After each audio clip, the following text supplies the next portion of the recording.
તો મિત્રો સાંજના 6 વાગ્યા છે અને 6 વાગે અમારે અહીં ક્રિકેટ પ્રારંભ થઈ ગઈ છે.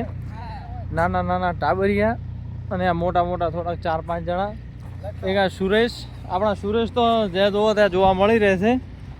અને આ છે આ પાડોશી બધાએ. એક બાળો આ દોડવા વાળો, એટલે ક્રિકેટના મેમ્બરો થોડા વધારે જ છે.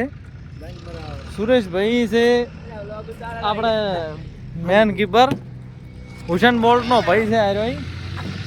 અને આ ઓલા વિરાટ કોહલી છે રાજો, એને હવે વિરાટ કોહલી જ કહે, કારણ કે બેટિંગમાં સૌથી સારા વ્યક્તિ છે.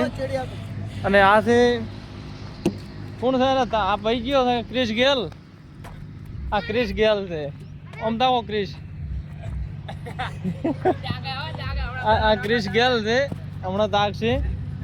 અને ઓલા ભાઈ સુરેશભાઈ છે, આપણે સુરેશભાઈ તો એ બિલકુલ બરમુંડા કુમાર જ કહેવાના છે, કારણ કે બરમુંડા છે. અને આ છે ભાઈ ક્રિકેટનો નજારો જોવો તમે, કેવડું વિશાળ મેદાન બનાવેલ છે તમે જોઈ શકો છો. અને 2-3 છોકરા ઓલા ઊભો છે, આ આંકડા ઊંચા છે. અને આ હોય છે અમૃતજીનું પાર્લર એ બધી સુવિધા જોવા મળે છે, જેમ કે ઠંડા પીણાથી લઈને ટોટલ વસ્તુ આપણને જોવા મળી રહે છે. અને આ છે રાજુભાઈ, પડીકું ખાઈને આવ્યા છે, થોડા શર્મિળા સ્વભાવના છે. રાજુભાઈ તમે અહીં શું કરો છો? તો રાજુભાઈ જે હોમ મેં પેટ્રોલ પંપ દેખાયો ત્યાં પેટ્રોલ ભરવા રહેલા છે. તો રાજુભાઈ તમને બધો એમ માહોલ કેવો લાગ્યો? કેવો? રાજુભાઈ થોડાક શરમાઈ ગયા છે. એટલે તું બોલ દે કોક, તને શું લાગ્યું આ દડા રમતા?